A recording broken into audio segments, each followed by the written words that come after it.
Baxa bilərik uşaqların necə qidalanması. Müdiriyyət tərəfindən icazə yoxdur. Yox, müdiriyyət tərəfindən elə şey yoxdur, yox. Prosta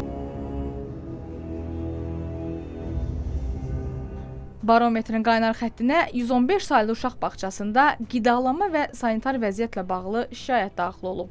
Şikayətdə bildirilir ki, bağçada uşaqlara verilən yeməklərin keyfiyyəti sual altındadır. Buna səbəb isə uşaqların bağçadan evə ac gəlməsidir.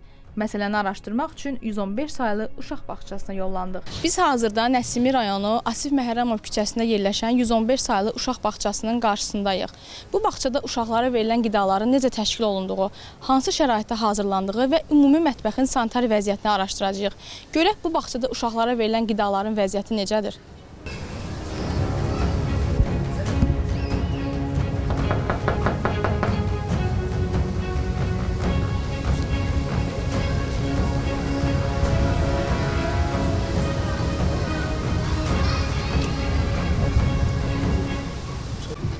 Salam xanım, hər vaxtınız xeyir. Biz Barometr TV-nin əməkdaşlarıyıq.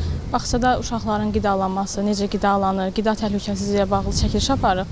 Baxa bilərik uşaqların necə qidalanmasını, bir də mətbəxin müdiriyyətin nömrəsini verə bilərsiniz? yox xanım, yox. Niyə icazə yoxdur ki? Yəni ümumi yeməklərə, bir də qidalanmaya baxırıq da. Bir də mətbəxin ümumi sanitar vəziyyətinə, yəni uşaqlar necə qidalanır? Yox, ona icazə yoxdur.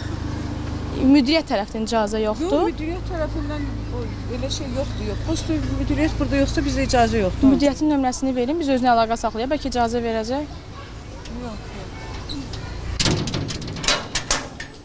Gördüyünüz kimi, bağça uşaqların qidalanmasında hansı ərzaqlardan istifadə etdiyini bizlərə göstərmədi. Ümid edirik ki, bağça rəhbərliyi bu çəkilişimizi görüb, uşaqların normal qidalanması barədə göstəriş verəcək.